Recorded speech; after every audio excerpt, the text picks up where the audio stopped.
أهلا بكم متابعين القناة. خلونا نبدأ في قصتنا على طول. أنا اسمي حسن، واللي هحكيه دلوقتي حصل معايا من كام سنة، ولسه لحد النهاردة كل ما أفتكره النوم بيطير من عيني.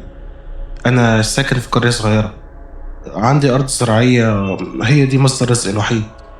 اللي حصل إنه في سنة من السنين كان الصيف قوي أوي، والحر كان شديد جدا، منسوب المياه في الترعة قل لغاية ما الحكومة بعتت عمال عشان ينضفوا قاع الترعة علشان يوسعوها شوية ويشيلوا الطين المتراكم. وكانوا بيقولوا كمان إن في تسريب للمية، مش بس عشان الدنيا حر. فأنا بصراحة فرحت، قلت حلو أوي وهيوفر جامد. أنا في آخر كام يوم جبت ترومبة لرفع المية، والموضوع كان صعب أوي ومكلف جدا. لغاية ما في يوم من الأيام لقيت عماد بيخبط عليا الباب، بيقول لي الحق يا حسن، دول شكلهم هيردموا الترعة خالص، بيقولوا إن التربة بقى فيها مشاكل كتير ولازم يعملوا ترعة جديد. جريت بسرعة على الأرض وأنا بتفرج على عمال وهم عمالين يحفروا في الترعة علشان بعد ما يصفوا المية اللي فيها خالص هيردموه.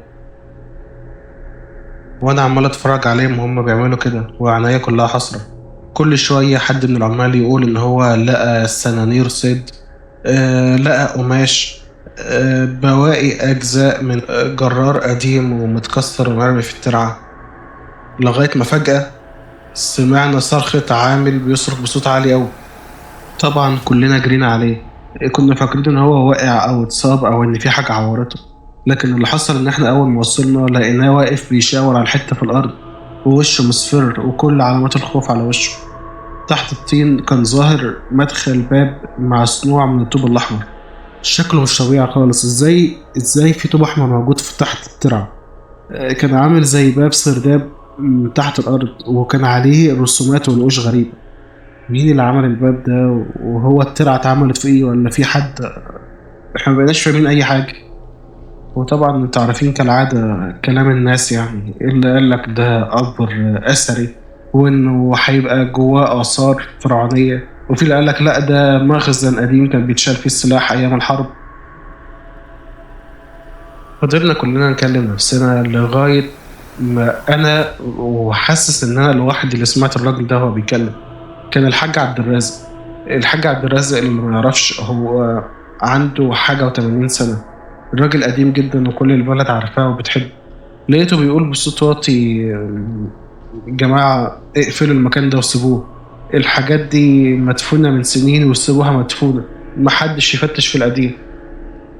كان واقف معايا صحابي، سيد وحامد وعبد الله. قعدنا نتكلم عن السرداب ده وان قد ايه الحاجه اللي حصل دي غريبه جدا وان المنظر مريب. حامد قال بصوت واطي في ودني، يا عم سيبك من الحاج عبد الرازق ده راجل بركه، احنا كلنا بنحبه، بس انا وانت عارفين هو عنده كام سنه، راجل كبير في السن وما ينفعش ناخد على كلامه يعني، او تلاقيه قصد فعلا يقول الكلام ده بيخوفنا او بيهزر معانا. قلت له عيب الكلام ده، بس هو ممكن يكون كده فعلا. طب وهنعمل ايه دلوقتي؟ حسن، عبد الله، تعالوا كده، ايه رأيكم بالليل بعد ما الهلمة دي تتفض كلها ننزل نحاول نفتح الباب ده؟ والله يا ريت، وهتبقى تجربة جديدة. بس هو انت يعني مفكر الحكومة مش هتبلغ دلوقتي بالمنظر اللي احنا شايفينه ده؟ قلت له ايوه عندك حق، وعلشان كده لازم ان احنا نتحرك بسرعة. احنا دلوقتي المغرب وما اعتقدش ان هم هيلحقوا يعملوا حاجة. احنا نيجي على نص الليل ونحاول ان احنا نفتح الباب ده، مش بغرض حاجة بس بغرض الفضول. الصراحة انا نفسي اعرف ازاي الطوب الاحمر ده موجود كده، والطوب الاحمر ده مرسوم على شكل باب، الباب ده اكيد بيوصل لحاجة. وفعلا عملنا كده، استنينا لغاية نص الليل وجبنا موبايلات وكشافات ورحنا ناحية الترعة. اللي واخد الموضوع بهزار واللي واخد الموضوع بشجاعة، وانا الوحيد اللي كان عندي فضول جامد اوي، نفسي اعرف ايه اللي موجود تحت الباب.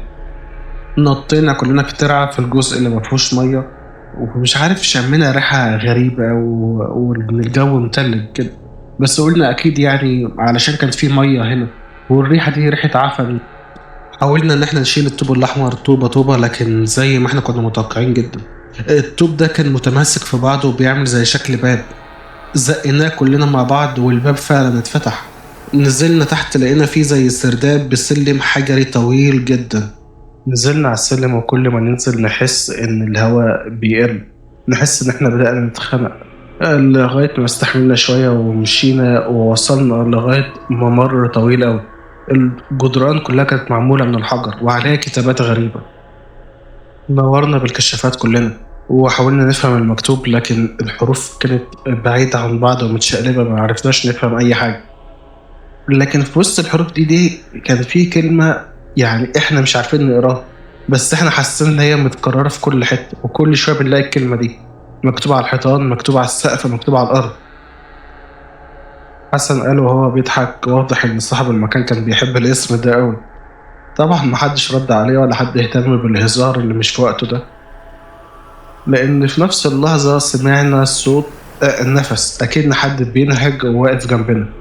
وكل ما نمشي في الممر أكتر كل ما الصوت ده بيعلى أكتر، لغاية ما وصلنا لأوضة كبيرة جدا تحت الأرض، كانت أوسع من أي حاجة شفناها قبل كده. وفي نصها كان في تابوت، أيوة، تابوت لحد ميت. قربنا لكن لاحظنا إن السقف بتاع التابوت متحرك شوية، ومش إحنا اللي حركناه. بصينا جواه لقيناه فاضي، مفيهوش أي حاجة، مفيهوش جثة، مفيهوش عظم، مفيهوش أي حاجة. أكنه كان منتظر حد معين عشان يدفن فيه وما اتدفنش لغاية دلوقتي. حامد قال لي خلاص خلاص كفاية لغاية كده، احنا أنا حاسس إن في شيء مخيف أو في حاجة مرعبة هتحصل لنا، يلا نطلع من هنا. وكلنا طبعا سمعنا كلامه، بس واحنا بنتضير عشان نمشي خدنا بالنا إن في جملة مكتوبة باللغة العربية عادي جدا، مكتوب فوق التابوت: من يفتح التابوت ينتظر رؤية العائلة. فأنا قلت لهم إيه اللي مكتوب ده؟ يعني إيه اللي يفتح التابوت يستنى يشوف العائلة؟ يعني إيه؟ كلهم في نفس واحد قالوا كفاية كفاية لغاية كده، يلا نمشي. روحت البيت نمت بعد صعوبة جدا من اللي احنا شفناه، بس الحمد لله قدرت إن أنا أنام. على الساعة 2 بالليل كده صحيت وعندي إحساس بالخوف، حاسس إن أنا خايف. فتحت عيني بالعافية لقيت الشباك واقف وراه حد، والحد ده بني آدم طبيعي ما فيهوش أي مشكلة. الراجل ده الراجل ده حرامي ولا لأ؟ الراجل ده أنا عارف، ده عم حسين اللي مات من 3 سنين. إزاي؟ لأ، هو لسه عايش. ابتسم لي وبعد كده أنا لا إراديا غمضت عيني وفتحت لقيته مش موجود. بصراحة أنا معرفتش أنام تاني، قعدت أضيع وقت لغاية الصبح ورحت بسرعة لأصحابي وحكيت لهم على اللي حصل. أول ما قابلت حسن قال لي أنت شفت حد بالليل؟ فأنا فهمت إن مش أنا بس اللي شفت حد بالليل. قال لي أصل أنا شفت أبويا اللي مات، وعبد الله هو كمان شاف جده، وحامد شاف أخوه اللي مات وهو صغير. كل واحد فينا كان بيشوف حد ميت يعرفه من زمان. الوضع بقى من سيء لأسوأ. مرة أكون واقف في الأرض وشغال عادي في الأرض، وفجأة أشوف حد من الميتين بعيد على مسافة بعيدة أوي، وأقول إنه ممكن يكون بني آدم عادي، بس لأ، أنا عارف إن هو ده عم حسين. وزمايلي هما كمان كانوا بيشوفوا الناس الميتين زي ما أنا قلت لكم، وكل يوم أسوأ من الأول. المسافة ما بيني وما بينهم بقت عمالة تقرب. ومرة بعد ما خلصت شغل بالفاس برفع ظهري كده وبتضايق ورايا، لقيت حد واقف ورايا، وكان هو عم زفت حسين اللي أنا بقيت بشوفه. لغاية ما عدى على الرعب اللي احنا عايشين فيه ده أسبوع، وسمعنا خبر من أهل البلد: موت حد ما كناش نتمنى إن هو يموت دلوقتي خالص، موت رعبنا كلنا. الشخص اللي اكتشف المقبرة، العامل اللي كان جاي من الحكومة علشان يردم الترع. هو طبعا الأعمار بيد الله وكل واحد مكتوب له ميعاد يموت فيه، بس ده استغفر الله، يعني كان ميعاده غريب قوي. اشمعنى بعد ما اكتشف المقبرة، واشمعنى كلنا نعرف؟ لكن قالوا كمان ان هم بعد ما دخلوا على الأوضة ولقوا ان هو ميت، لقوا كلمة مكتوبة على الحيطة اللي هو كان ميت جنبها، مكتوب: عاد الأول. واحنا مش فاهمين هو ليه كتب الجملة دي، وهو أصلا اللي كتب الجملة دي ولا حد تاني. بعديها بأسبوعين لقينا إن في عامل تاني مات، إحنا بدأنا نخاف جدًا، اشمعنى دول عمّالين يموتوا، اشمعنى إحنا أصلًا ما بنعرفش خبر موت غير الناس دي. أنا وزمايلي بدأنا نقلق أوي، وحسينا إن الدور خلاص علينا. الموضوع بدأ بالعمال اللي فتحوا المقبرة، ودلوقتي أكيد الدور علينا إحنا اللي دخلنا المقبرة ووصلنا لغاية التابوت. افتكرنا الحاج عبد الرازق ده كان عارف حاجة. قعدنا نحكي له كل حاجة حصلت، وحكينا له على اليوم اللي وصلنا فيه للمقبرة من غير ما حد يعرف. فضل ساكت شوية وقال: أنا كنت خايف من اليوم ده، بس كنت عارف إن هو هيجي. بيحكي وبيقول: أنا والدي كان بيحكي لي قصة وأنا صغير، إنه تحت الترعة دي في لعنة. آه، شخص مات ومعروف إن هو اللهم احفظنا يعني مسخر، والعياذ بالله جن، وإن موته خير للناس كلها. وهو فعلا مات، بس علشان ما يدفنوش مع بقية الناس اللي ماتت في أي مقابر، استغلوا إن الحكومة كانت قايلة إن في طريق معين هيتعمل ترعة، علشان في أراضي زراعية كتير محتاجة إن يبقى في مية قريبة منها. وفعلا بدأوا يخططوا إن هما محتاجين يعملوا حفرة على عمق كبير جدا، وأغلب أهل البلد اتجمعوا عشان يعملوا الحفرة دي، ودفنوه بتابوت تحت الأرض على مسافة عالية جدا. وجت الحكومة وحفرت على قد الترعة بالظبط، وحطت المية، والمية فضلت تمشي فعلا، واحنا عارفين ان تحت الترعة دي في الملعون اللي احنا دفناه. فاحنا كلنا قلنا له: ايوه يعني يا حاج عبد الرازق، الحل ايه دلوقتي؟ قلنا له: مين اللي خرج اصلا؟ احنا ما شفناش حد خرج من التابوت خالص. احنا رحنا لقينا التابوت فاضي، ما فيهوش حتى ولا كفن ولا عظم ولا اي حاجة. قال لنا: هو ده بقى اللي عندي، وانا مش شايف اي حل تاني. وعلى فكرة التابوت اللي انتوا فتحتوه ده اكيد كان جواه حد، عشان انا كنت شايفهم هما بيدفنوه. تفتكروا انا وزمايلي عملنا ايه؟ احنا رحنا المقبرة تاني. ايوه، نزلنا ومشينا على السلم ووصلنا لغاية الممر، بس خدنا بالنا ان الممر بقى طويل قوي، ما كانش طويل كده في الاول. انا متأكد انه ما كانش بالطول ده. والغرفة اللي كانت كبيرة بقت اكبر واكبر، والكتابات اللي كانت موجودة في الأوضة بقت كتيرة قوي، بس بدأت تكون كلمات مفهومة شوية.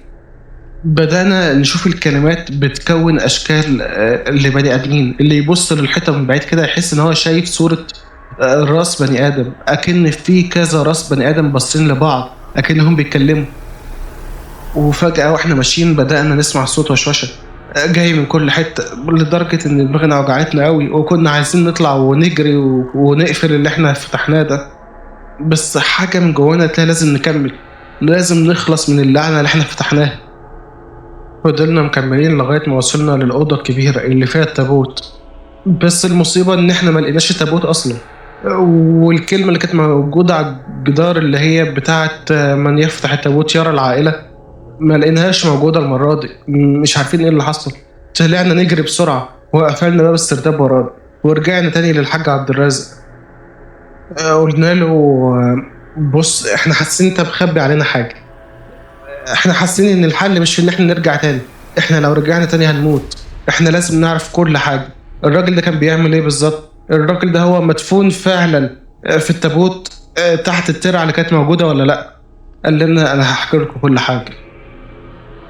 كان في راجل غريب جه البلد اسمه الشيخ عمران، محدش كان يعرف اصله ولا فصله ولا يعرف هو جه منين. فضل سجن وسطنا هنا جنب الترعة القديمة على طول. الناس بقت بتروح له علشان عارفوا إن هو بيعالج بالسحر. أيوة أيوة يا ابني، في ناس كتير قلوبها مريضة وضعيفة في الإيمان كانوا بيلجأوا للعلاج بالسحر والأعمال. طبعا كل ده كفر يا ابني. اللي حصل وقتها في البداية إن أهل البلد بدأوا يحبوه، لأن هو كان بيحل لهم مشاكل كتير أوي. كان يقول للناس على أماكن حاجتهم اللي ضايعة، يتنبأ بحوادث، كان بيعرف إن في اتنين هيتطلقوا قبل ما يتطلقوا، كان بيحاول إن هو يرجع الزوج لزوجته تاني. لغاية ما الناس بدأت تحس إن هما بقوا منعزلين عن بعض. الناس كلها بدأت تلاحظ إن هما اتخانقوا مع بعض كلهم، ما عادش في عيلة بتحب العيلة التانية. الناس بدأت تلاحظ كمان إن أي حد اتعمل له عمل مع اللي بيقول على نفسه الشيخ ده، بس هو في الأصل دجال، بدأوا يشوفوا الشخص ده موجود في كذا مكان في وقت واحد. ناس كتير تقول إن مثلا فلان اللي اتعمل له عمل أنا كنت شايفه في الأرض الزراعية في المكان الفلاني في الوقت الفلاني، وفي نفس الوقت حد تاني يقول إن هو شافه. الناس كلها اترعبت، بقوا بيشوفوا أي حد مسحور كذا مرة في نفس الوقت. اللي زود المصايب أكتر إن اللي كانت عمل له سحر بدأ إن هو يتجنن، وبدأت الناس عارفة اللي عاملين له سحر إن هو مسحور، وطبعا عارفين هو اتجنن ليه بس ما كانوش يقدروا يقولوا. قعدوا يتجننوا لغاية ما اللي كان بيرمي نفسه في الترعة، اللي كان بيشنق نفسه. المهم إن هم أغلبهم ماتوا، وأهل البلد قالوا بس كفاية لغاية كده، لأن في ناس تانية ما بطلوش وكانوا بيعملوا أعمال والسحر رغم إن هم كانوا شايفين إن اللي كان بيتعمل له سحر كان بيموت في الآخر، بيموت موتة بشعة. ومش كده بس، وربنا غضبان عليه كمان، خسر دنيته وآخرته. بصراحة يا ابني أهل البلد قرروا إن هم يقتلوا الدجال اللي اسمه عمران ده، وفعلا اتجمعوا على بيته، وفي واحد قعد يحدفه بالطوب وواحد تاني ذبحه. أيوه، ومات، ودفنوه في السرداب اللي أنا بقول لكم عليه. قلت له واللي عمل دلوقتي يا شيخ عبد الرازق؟ احنا رحنا الممر ورحنا لغاية التابوت بس ما لقيناش التابوت، احنا لقينا مكانه فاضي. والله يا ابني ما انا عارف اقول لكم ايه، الموضوع بيتلخبط اكتر واكتر. انت اصلا حتى لو كنت لقيت التابوت انتوا هتعملوا ايه؟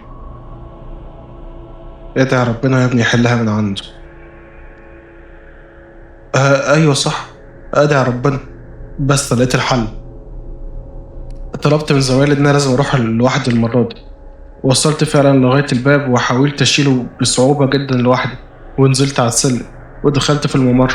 وطول ما انا ماشي عمال اقرا ايه الكرسي واستعيذ بالله، ولقيت ان الممر بقى قصير مش طويل ولا حاجه.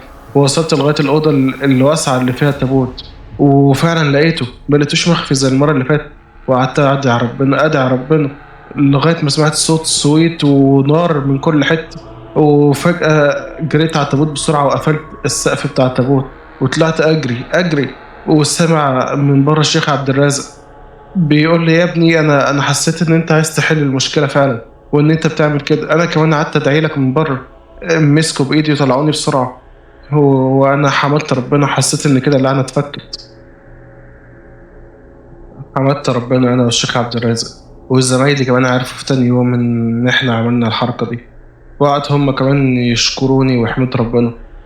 بس اللي حصل كانت مصيبه. بعدها بكام يوم سمعنا إن في حريقة جامدة جاية من بيت قريب من بيتنا.